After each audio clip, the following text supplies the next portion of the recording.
Hello and welcome to another Brawl video. The recent Arena Anthology expansion introduced all 10 of the talismans, as well as all 10 of the signets, so I was thinking long and hard about which deck could best make use of all these new 2-mana artifacts, and settled on this 5-color Ulalek Eldrazi deck, which is a deck I've already covered in the past, but it was due for an update as we've gotten a few more cards in the meantime, and then this way I get to play all 10 of the talismans, and I'm including most of the signets. I did have to leave a couple of them out to make room for some other spells.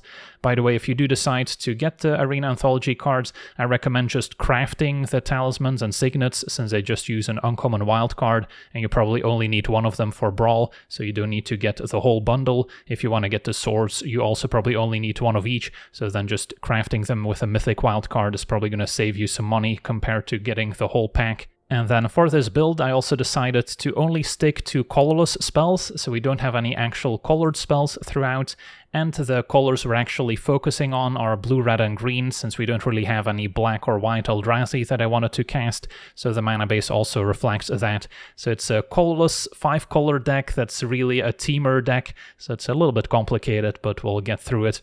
So our commander is Ulalek, which is named after the combination of Ulamog and Kozilek, the fused Atrocity. Can cast it for a mix of colorless mana or colored mana, and then we get a 2/5 that's devoid, so it's technically colorless, and whenever we cast an Eldrazi spell, we can pay double colorless mana. If we do, copy all spells we control and then copy all other activated and triggered abilities, since a lot of the Eldrazi have a cast trigger, which we now also get to copy with Ulalek.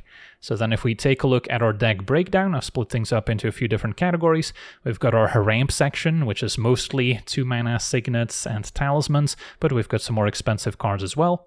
Then our engine cards are planeswalkers and other cards that can provide repeated value, drawing multiple cards. We've got a few interactive Eldrazi spells that can maybe affect the entire board. And then we get to the actual Eldrazi. Some are a little bit cheaper and we can easily copy with Ulalek. Some are going to be more expensive, especially the Eldrazi Titans are legendary, so they don't necessarily benefit from being copied, unless we just want to copy their ability, which can sometimes come in handy. So that's our deck in a nutshell. The mana base also picked up some powerful new tools with Eldrazi Temple, a land making 2 mana to cast our Eldrazi spells, so those are also pretty important. So now for the deep dive, starting with our mana artifacts. So we've got all 10 of the talismans, and then most of the signets. I did leave some out that don't make blue, red, or green, since those are the colors we care about. So it's 1 mana to activate them, so they make the 2 respective colors.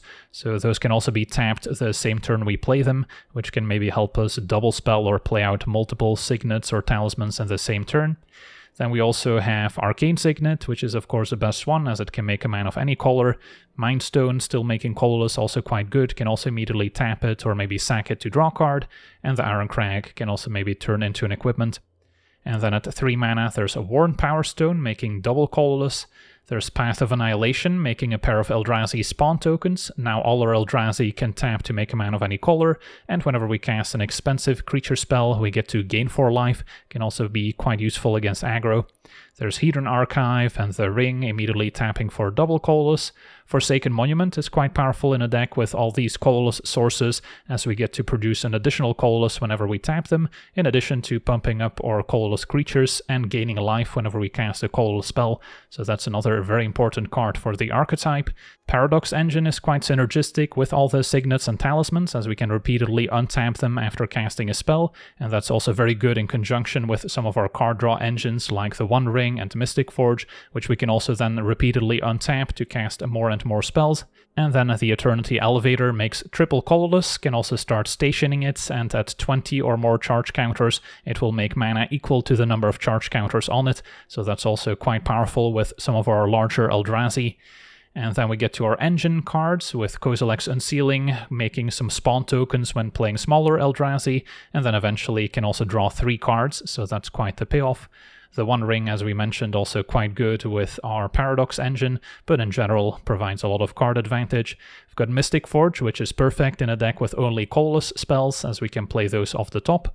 Can exile lands that we don't want to draw into.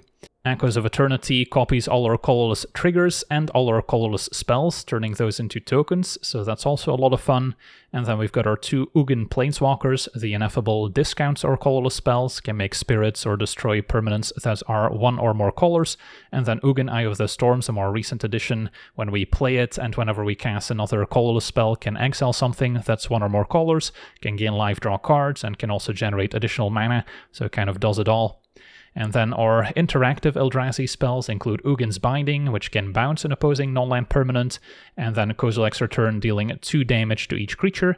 And then with both, whenever we cast an Eldrazi that's mana value 7 or greater, we get to exile them from our graveyard. Kozilek's Return will deal 5 to each creature. Ugin's Binding will essentially bounce all of the opponent's non-land permanents back, so those can also be quite devastating. And then there's Kozilek's Command, which is quite versatile, can make some spawn tokens, can exile an opposing creature, maybe exile their graveyard, and also simply scry and draw a card. And then moving on to our Eldrazi, there's Herald, which will pump up our colorless creatures and give our expensive Eldrazi a 1 mana discount. There's the Battle Mage, which we can kick to deal with either enchantments or just to bounce a creature back. The Linebreaker to give our Eldrazi haste and additional power. There's Thief of Existence, another answer to non-land, non-creature permanents. The Voidcraw, essentially a ramp creature making double colorless, but can also draw a card. Fleshraker can make additional spawn tokens, pinging the opponent when colorless creatures enter. The Myco Spawn can tutor up a land when we cast it, and if we kicked it, can even exile an opposing land. The Chrysalis makes a pair of spawn tokens, and whenever we sacrifice an Eldrazi, it picks up an extra +1 counter. Thought-Knot Seer gives us some hand disruption. There's the Spawn Gang Commander making 3 spawn tokens, can also sacrifice our Eldrazi to deal 2 damage to any target. Titan's Vanguard, just a big 5/5 trampler, giving the team additional +1 counters. And then there's the new Anti-Causal Vestige, which has a warp, so we can cheaply cast it, maybe copy it with Ulalek, so we get to make several copies.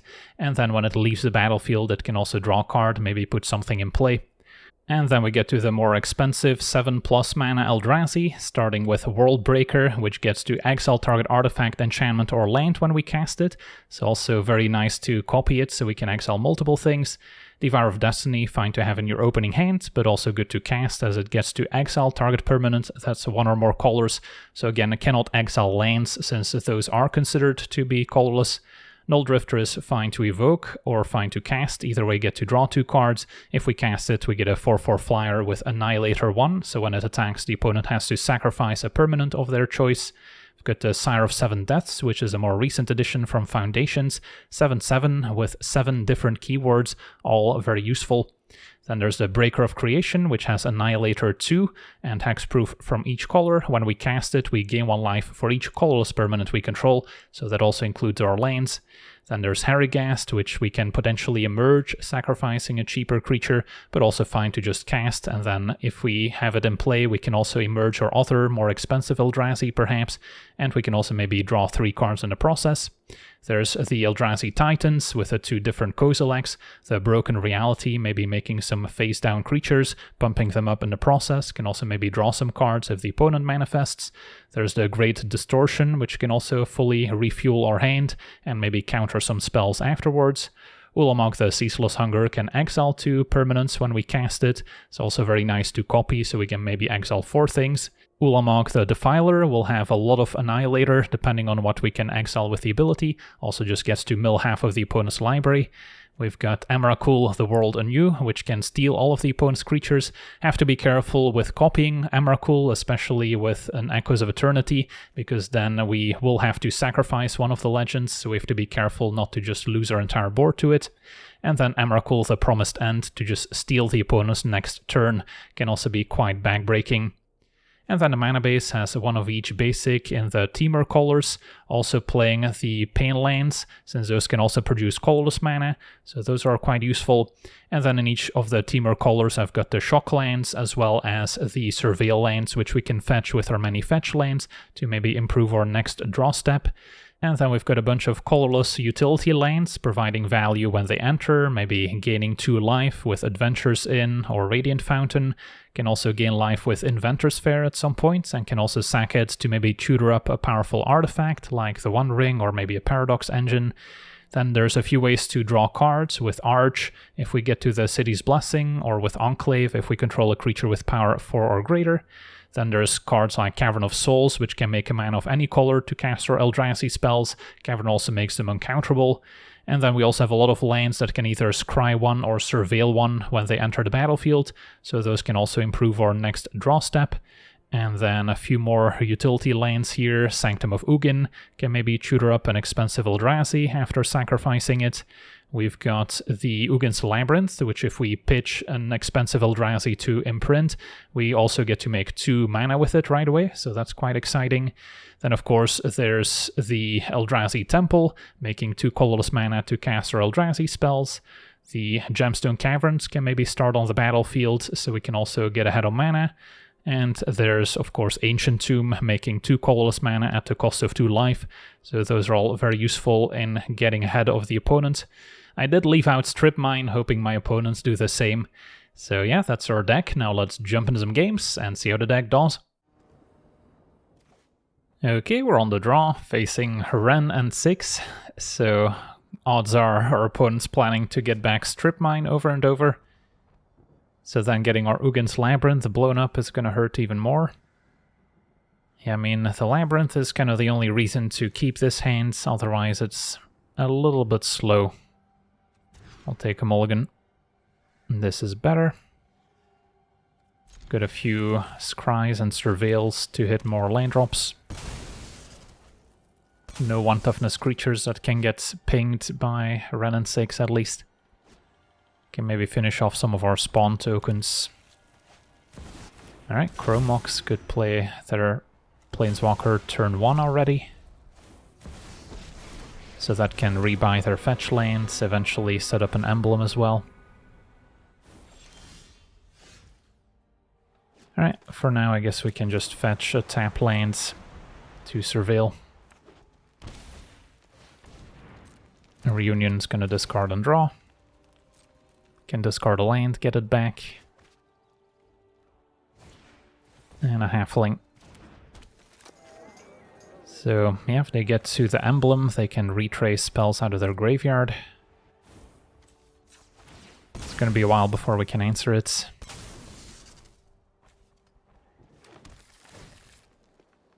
Arid Mesa, maybe not a priority anymore. Also, colorless lands would be better with the Monument. Emrakul. I guess if I surveil a few more types in the graveyard, maybe. Yeah, I don't think that Titan's Vanguard is what we need.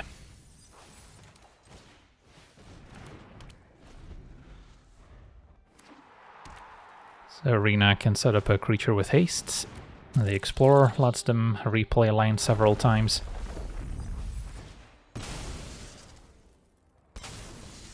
So it's only a matter of time until they find a Strip Mine here. And milling also enables Wrenn's -7 to be more powerful.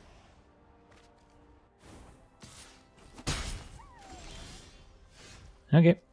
I cannot ramp this turn. I could draw with Null Drifter, or I can just play the One Ring, which is probably fine here. Archive would have been nice to cast this turn. Yeah, I guess it's still an okay top deck. Can play it and then still activate the ring, maybe draw a land afterwards.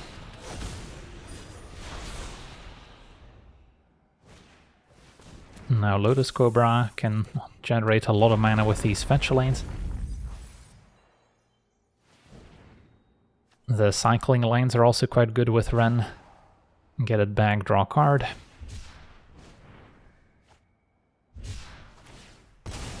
So they could emblem next turn. But haven't seen many instants or sorceries. Mossborn Hydra would have been quite scary.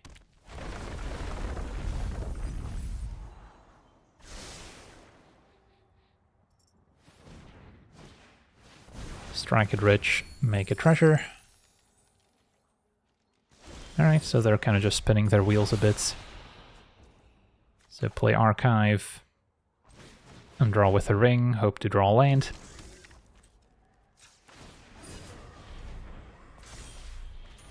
Alright.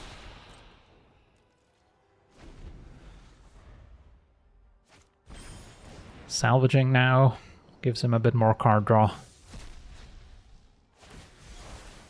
Channel Sockens on to make a pair of 1/1s.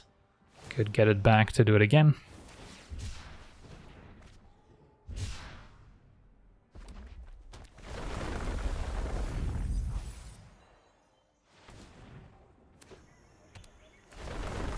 Alright, opponents may be done fetching.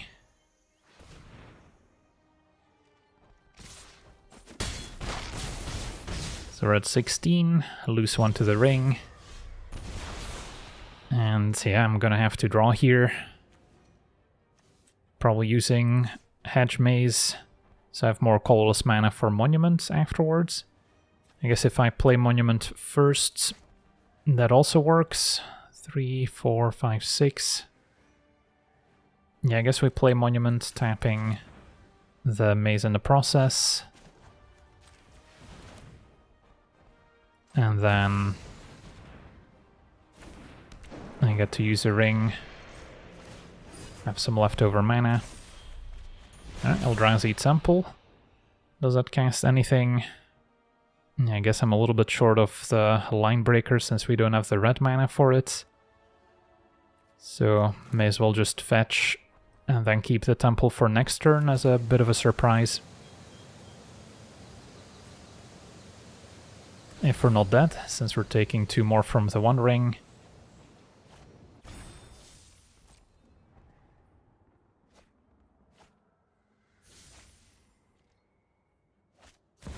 Gamble. Okay, that's probably game over now.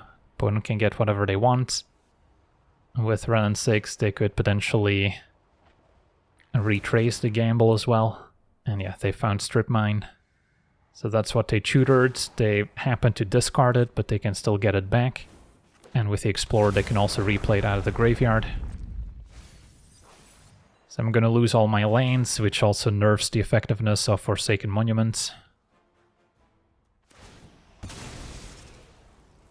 So they actually should be going for the colorless lands first.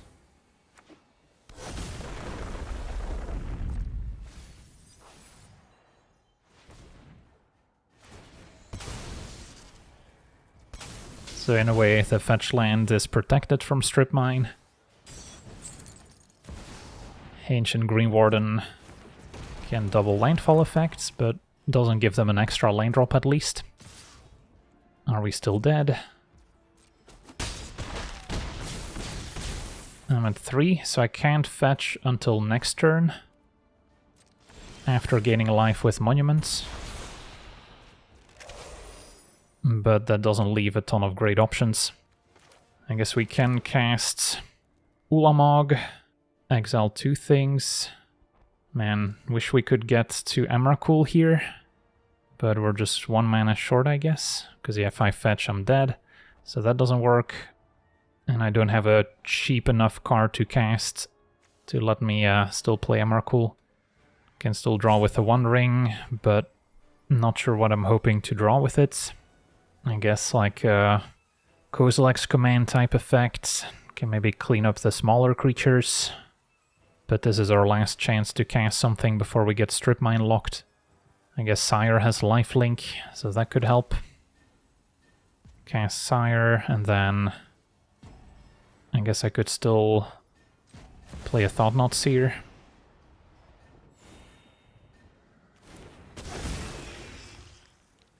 I guess never mind, I can even cast a Line Breaker here, which gives Sire haste, so it can attack right now. That seems better.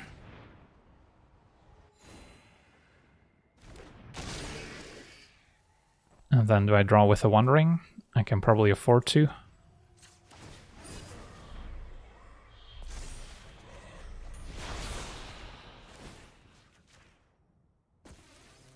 Do I bother going after Wrenn? It's maybe safer so they don't get to just gamble a bunch for free. If I put my opponent to 9, we're maybe threatening lethal. But let's just go for the Planeswalker here.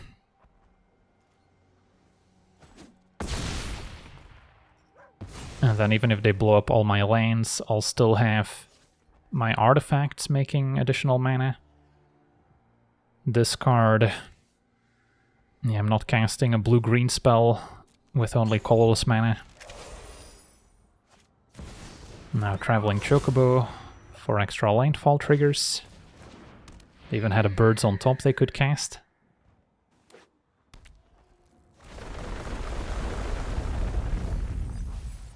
So Lotus Cobra's making 3 mana with every land.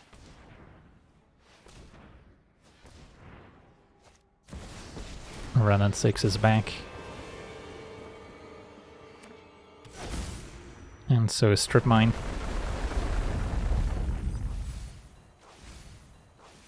Opponents milling all their win conditions.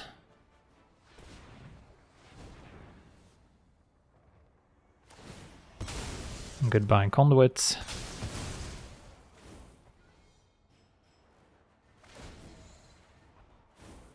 Gets back Crucible. Still 2 unknown cards in hand. But they're probably just lands. No attacks, alright, so we're still in the game. And Ancient Tomb also makes a healthy amount of mana. So Eldrazi Temple makes 3. So that's another 3, 6, 7, 8, 9, 10, 11. Yeah, I can just Emrakul my opponents. And then I could start strip mining them, which would be pretty funny. Yeah, that's gotta be worth it. Do I even need to play Ancient Tomb? 1, 2, 3, 4, 5, 6, 7, 8, 9, 10, 11. I don't have to play Ancient Tomb.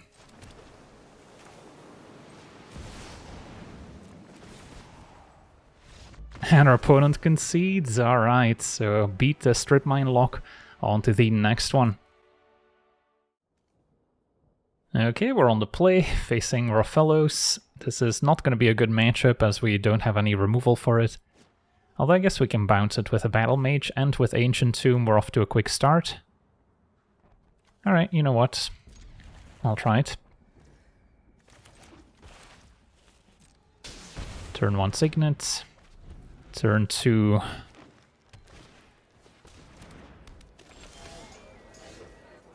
I guess I don't have a great play available.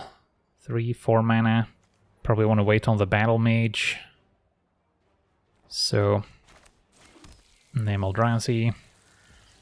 And just pass a turn, I think.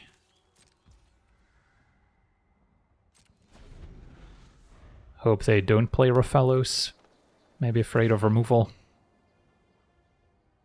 Because if I can play Ulalek or Elevator first, we can keep ramping. Opponent glimpses, so they're not going for their commander just yet.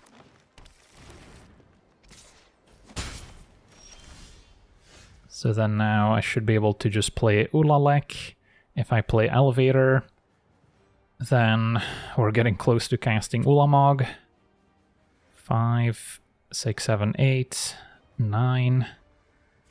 Yeah, maybe we just keep going towards Ulamog instead of Ulalek, even though copying the Battle Mage could be fun.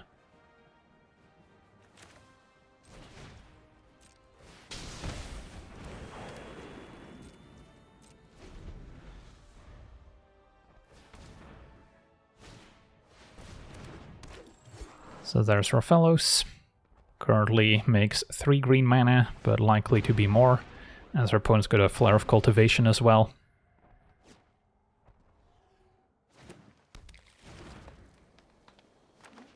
So next turn would tap for 5 mana at least. And a face down card, what could this be? Not entirely sure. Ugin now also gives us an answer to Rofellos, so that could be the play. And then let's see. If I can play Ugin and then still play Battle Mage with Kicker to bounce the face down card. I guess we have to pay the ward as well. If this is a big trampler, I guess a blocker is not going to be good enough. So, yeah, I think we still want to play Ugin.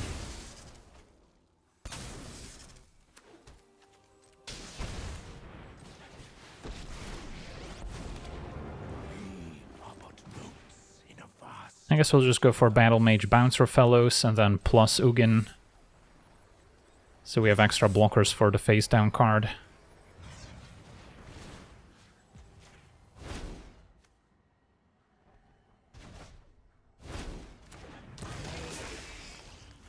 Since I don't have the mana to pay the ward. Plus, I guess Ugin also doesn't destroy colorless stuff. So I'm not going to bother stationing the elevator. And then now if they replay Rofellos, I have an answer on the board. And we can maybe put an Ulamog in play thanks to the 2 mana discount. Since it's legendary, we don't really benefit from having Ulalek to copy it. So Rofellos is back. No attack from our opponents. And Emrakul, the World Anew, isn't bad either. So start with this, see if that works.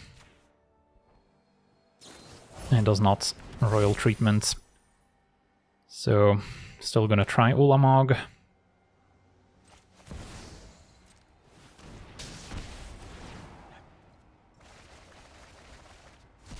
Exiled half of the opponent's deck. Quick peek. And then, yeah, I can maybe start stationing here, as opposed to keeping it back on defense.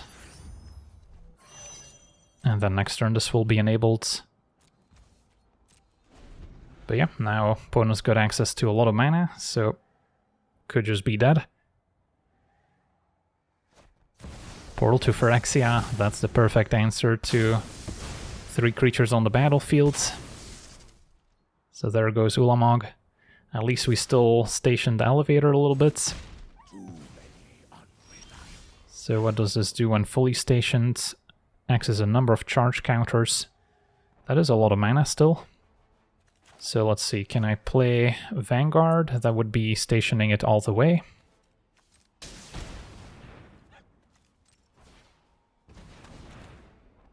So that would work. 2, 3, 4, 5, 6. Yeah, that seems decent.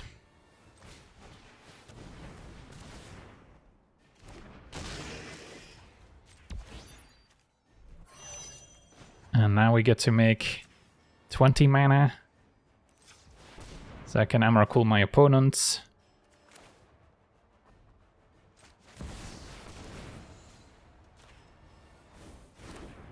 Steal Rofellos, and the face down card was an alchemy card, which is why I didn't quite know what it was. Can still World Breaker, blow up the portal. And that'll do it. Awesome. On to the next one. Okay, we're on the play, facing Nicol Bolas, Grixis control. So I don't mind a hand with a bunch of cheap ramp. So hopefully we can deploy our hand before they can make us discard 2 cards. Alternatively, finding some of our card draw engines would be nice too, but between discard spells and counter spells, we don't necessarily expect those to resolve until later. So we've got Signet, double Talisman. Can curve those into each other. For now, Surveil. And don't need Coastal Extra turn, plus having it in the graveyard is useful. So, can get a Forest. And Signet could also play Talisman, because if I draw a colorless Eldrazi like a Thought-Knot Seer, I wouldn't be able to cast it with a Signet. So now it's just a double ramp turn. Signet into Talisman, and then I can even play another Talisman here.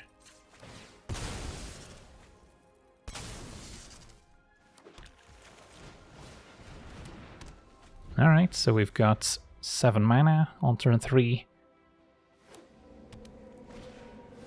Opponent's gonna try and steal our stuff. we can play Ulalek, or I can go Elevator and then still play Ulalek. That seems fine.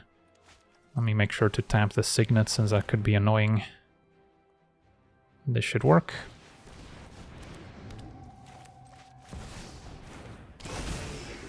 And then may as well station since we can block. Alright, so maybe double Vestige next turn would be fun. Or we can go straight for Kozilek. House Meld. They have changed this card where we can now put our commander back in the command zone. Before they could just steal it. So yeah, back to the command zone please, and remove perpetual effects out of the game. So we don't get to double our Eldrazi, but we can still cast a Kozilek with our opponent tapped out. Can I play a Signet first? 5, 6, 7, 8, 9, 10. I can.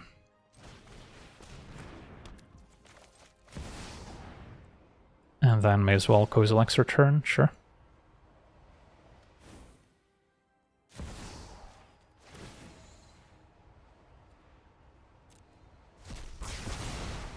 And then wiping the board first probably makes sense so we don't end up taking out our own face-down card.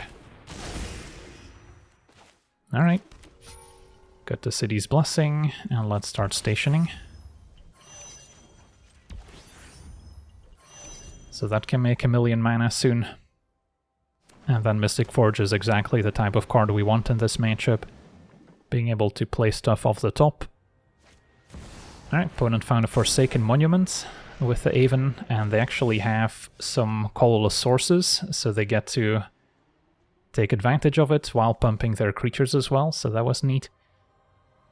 So now Devourer can exile a permanent that's one or more colors, so doesn't actually get rid of the monument, and also doesn't get rid of their land. So currently we don't have a great target for it.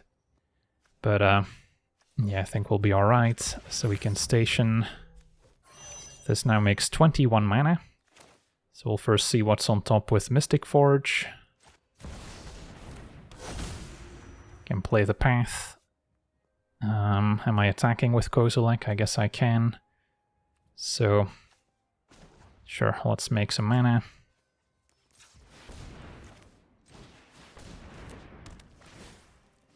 I'll land on top. I can exile with the Mystic Forge. Another land on top. Can also draw with Arch.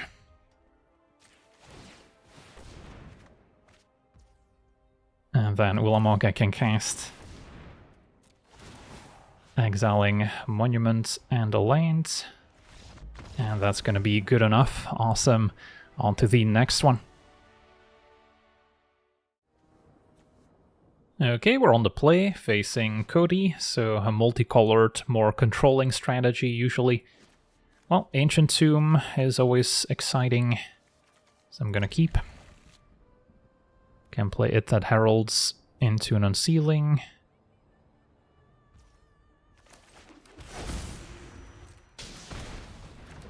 And then Ulalek can already make some spawn.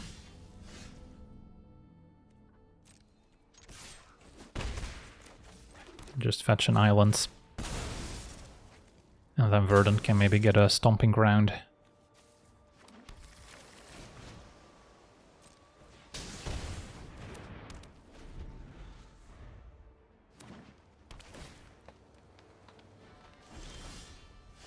Alright, so Archive it is.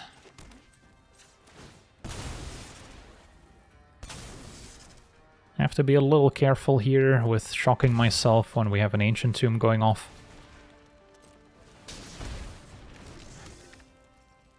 And then I probably wait on the Battle Mage, since that can also answer Codie.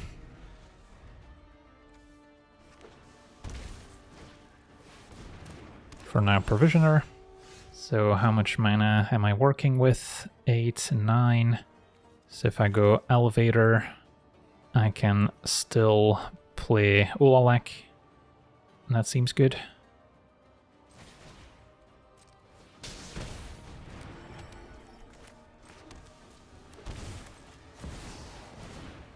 I'm down to 11, all due to my own hand. And then I would rather station than attack for 2.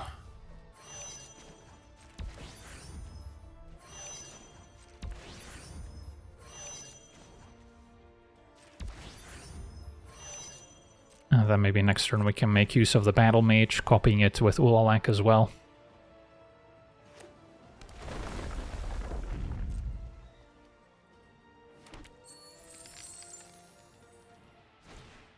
Ooh, ill-timed explosion. Yep.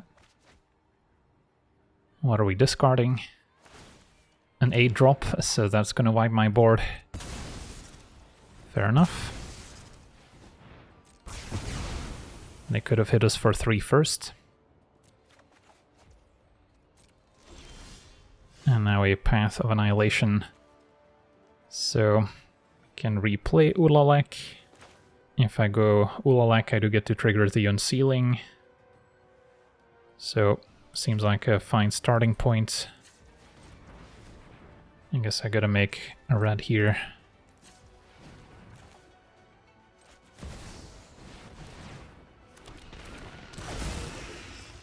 So then if I play Path, I guess I sack my tokens, get 2 replacements. So we're not really making a lot of progress. So I'm probably just fine to station and call it a day.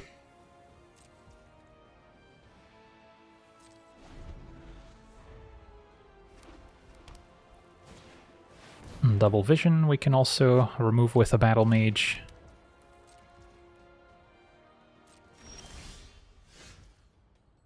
Alrighty, so Battle Mage might also want to leave Archive available to draw 2. So, yeah, interesting spot. Elevator needs to get up to 20, so we're not quite getting there this turn, so I'm fine to tap that.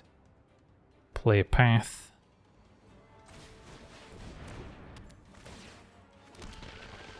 And then Battle Mage with Kicker, copied by Ulalek.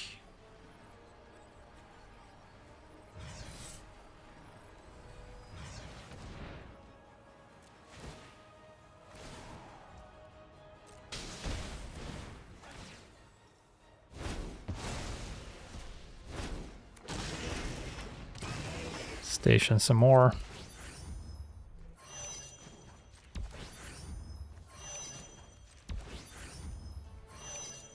And then we can fetch end of turn to surveil.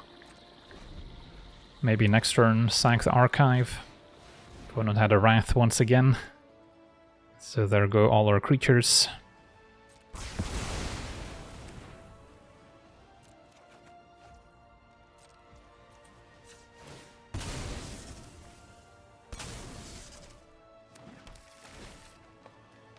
Don't need more lands, I don't think.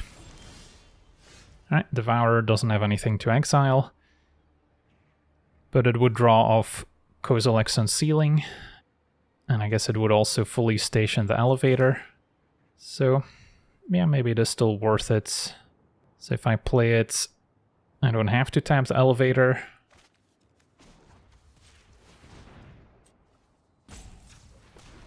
But I guess that means taking 2 off Ancient Tomb.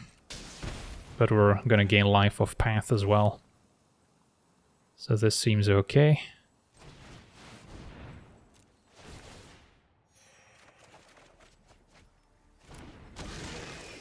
Station Elevator.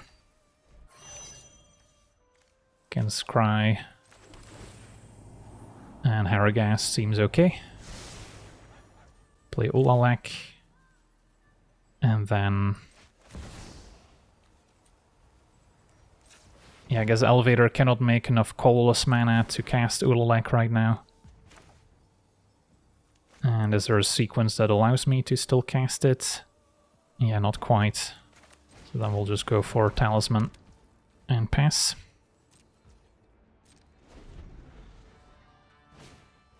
Unexpected results, alright, that could be quite scary, but ends up just hitting an Authority.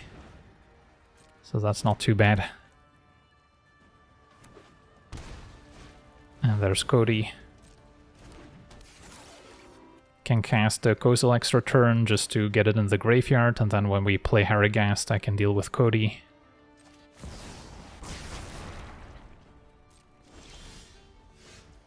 And then, let's see, when we cast it, we may exile our hand if we do draw 3, so I don't have to emerge it. So just cast normally, can maybe make colored mana here, let's say green. Play Harrogast. And then we first want to resolve Harrogast, and then the Unsealing.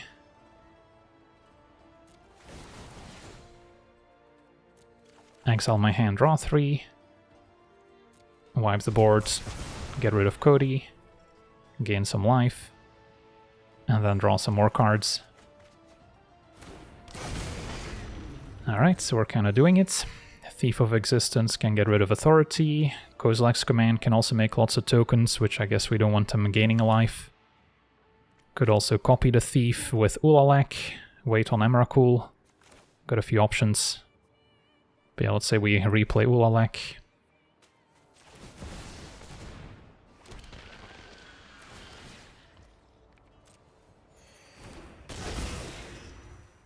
Maybe copying the Thief is a little silly when our opponent would just draw more cards if they cast another Sweeper. But I'm still gonna go for it.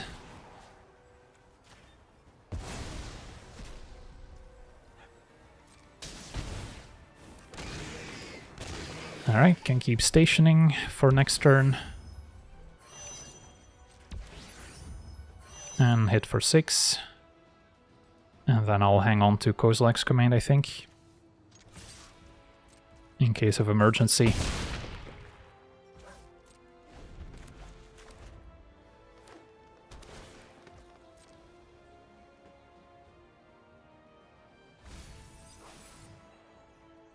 And our opponent scoops it up. Awesome. On to the next one. Okay, we're on the draw, facing Imoti, blue-green, Cascade, Ramp. Our hand's got Signet and Talisman. 1 ring for more card draw. It's a little slow. It's going to take a while to get to 8 or 10 mana. So I might need to look for something different. This has a similar problem. Alright, I guess I'll try this one. Echoes needs more colorless sources, which we don't have.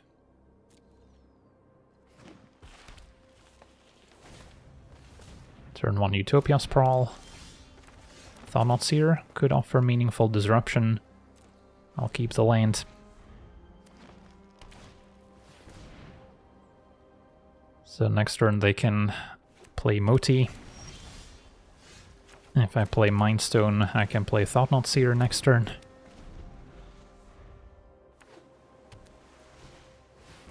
It's gonna be an invasion of Zendikar first. I think I still Thought-Knot, since they could have some 6 or 7 mana card in hand that are just waiting to cast. Even though it would be fun to copy Thought-Knots with our commander.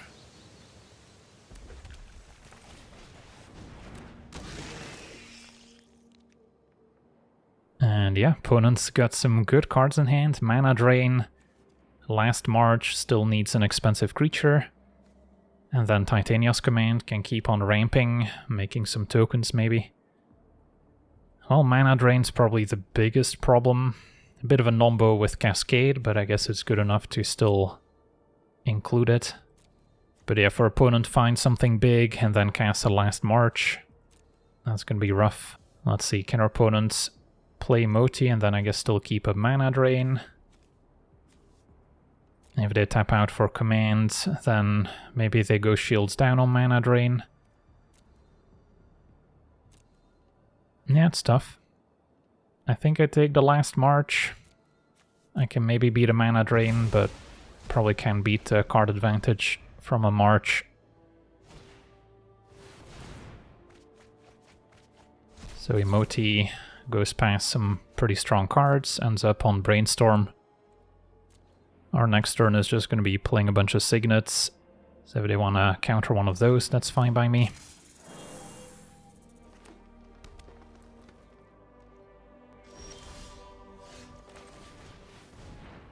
And then Thought-Knot should maybe play defense so they can transform the invasion as easily.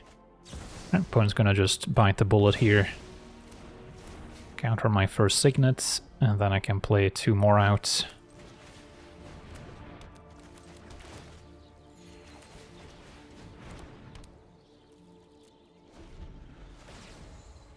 So they get 2 mana from Mana Drain. Is that enough to win the game here? Titania's Command with Cascade hits Restoration, so even more ramp. I guess they can maybe get a Strip Mine with the Titania's Command. And just 2 more basics. And then a Power Stone, so 1 card left. And we don't have any information on it. Okay, so can try Ulalek, still play Talisman, and then Surveil.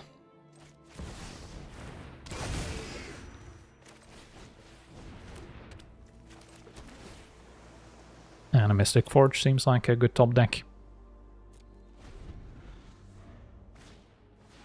And just a Signet and a Stomper, that's acceptable. I'm kind of curious if we even want to block Imoti if they attack. Because them getting a 4/4 doesn't really matter. Them getting to replay Imoti and potentially cascade into a card draw spell would be worse for me. So I might let that one slide. Although, I guess with 2 4/4s, we are going to start falling behind on board. So maybe it's still worthwhile here.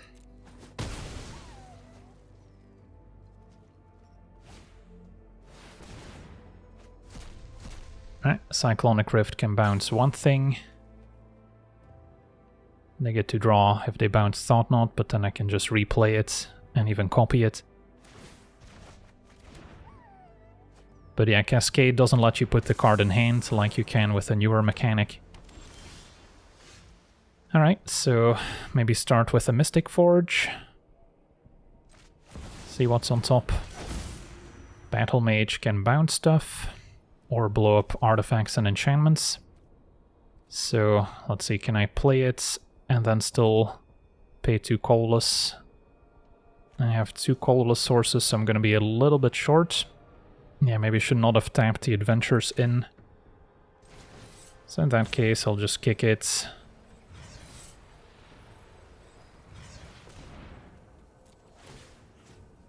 And blow up the Power Stone. Lands we can exile. And Cavern coming up. Yeah, would have had just enough mana to copy the Battle Mage had I kept the Adventures in available. So we'll have to pay a bit more attention when tapping our mana. Now I'll just double block the Stomper.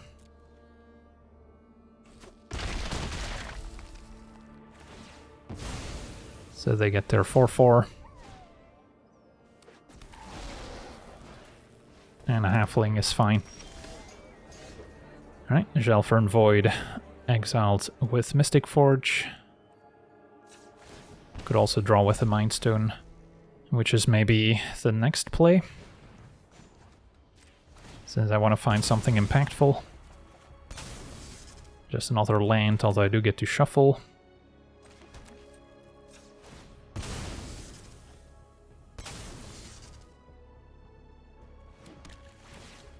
Signet I can keep and just play at this point. And then once again make sure to leave my colorless sources available. Maybe even tap a Signet. Another land on top. So I can play Thought-Knot and copy it. If I don't trust the auto-tapper.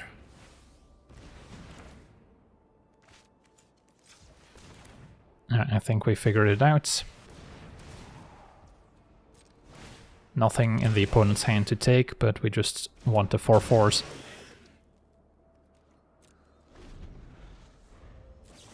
Ooh, Hullbreaker Horror. Cascades.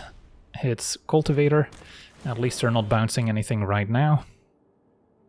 But yeah, that's going to be a problem.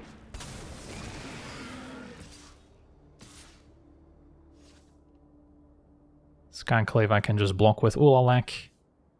How much is this now to replay? Cost 4 more mana.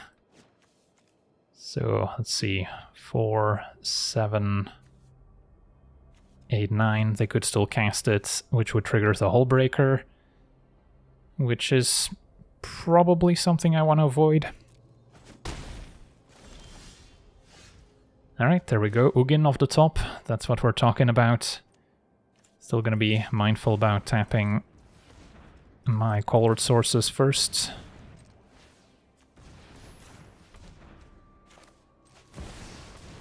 Exile Hullbreaker. And our opponent's gonna scoop it up. I'll take it. On to the next one.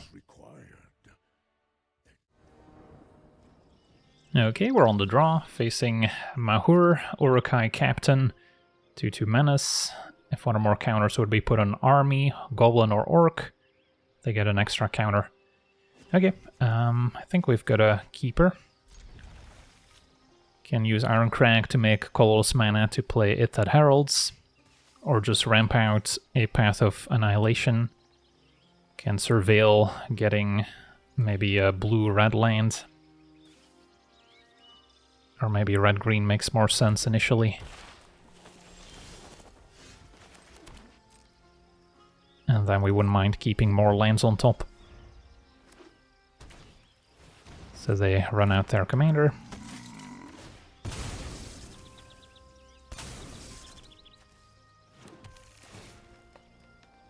The One Ring, as fitting as it is in this matchup, I really need extra lanes first.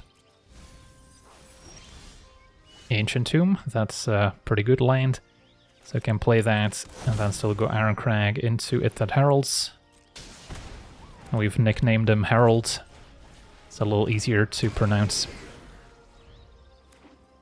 Probably not gonna survive here. Call against command would be painful, blowing up both my 2-drops. It's gonna be a bank job.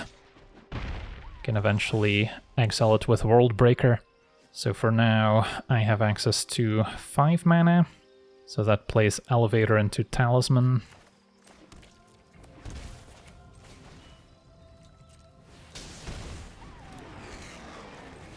Yeah, Ancient Tomb is one messed up card. And then I would rather just station as opposed to get in for 2. Opponent found a Grim Initiate.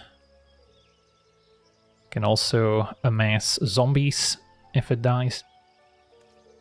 So I can see the synergy.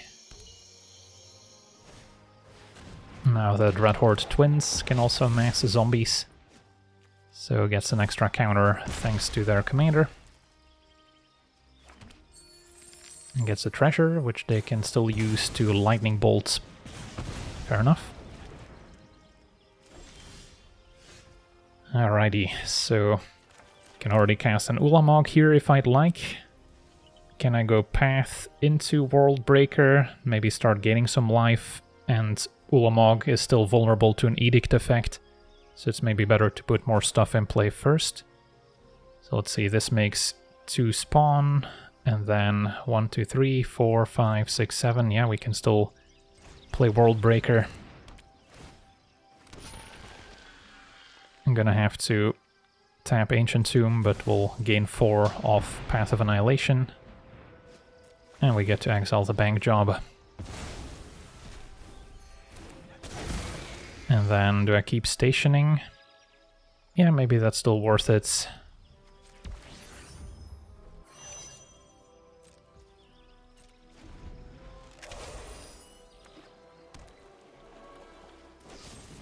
And yeah, opponent had Infernal Grasp for World Breaker. So at least I still got some extra charge counters from it. Can also be returned from the graveyard. For now I'll take 7.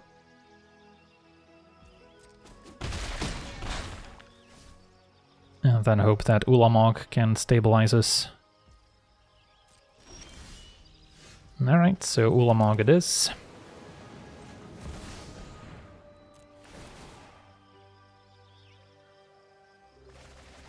Maybe the spawn can protect it from an edict effect, making us sacrifice one creature. And then now the question is, do I keep stationing? I'm gonna keep Iron Crag as a mana producing artifact, I think. And then, yeah, I mean, if I were to station next turn, this can make 1,000,000 mana. So that's probably worth it, even if we're at 13. And then I'm gonna wait on World Breaker, but next turn I can get it back and cast it. Maybe even copy it with Ulalek. Ooh, Bedevil, so they did have artifact removal. And they didn't want to pay the ward on Ulamog. So that's pretty effective. Now the book lets them amass orcs several times. Alright, so we could still be in a bit of trouble, but Annihilator 6 is still a lot of permanents to sacrifice. Worldbreaker can maybe take care of the book, although I'm gonna maybe struggle to cast it now without Elevator. So yeah, Annihilator 6, our opponent could just sack their lands and the book, and then I need to make sure I don't die. With Ulalek and the spawn on defense, we might be okay. Yeah, I mean, I'm certainly still attacking here.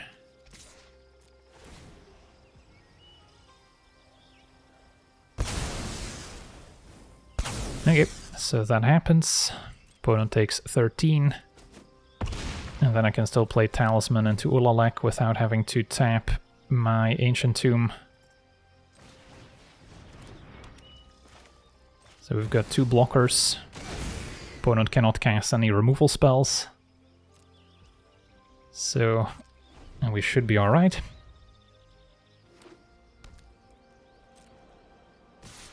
Now this one does have Trample, so I do need to trump it with Ulalek. We fall to 2. And then Ulamog should have it on the way back. So yeah, we got to see this 5-color or colorless Eldrazi deck in action. And the talismans and signets definitely had a big impact on improving the archetype. So I'm excited to see in how many more decks we can fit them in. But of course, if you run something like an Ulamog or Kozilek as your commander, which is completely colorless, you're not going to be able to include those signets and talismans, since they do still have that colored symbol in their text box. So that's why I tried out Ulalek first. But yeah, they still will have a pretty meaningful impact on the format, so I expect to see a lot of them in play. So that'll do it for today's gameplay. I want to thank you for watching, hope you enjoyed, and as always, have a nice day.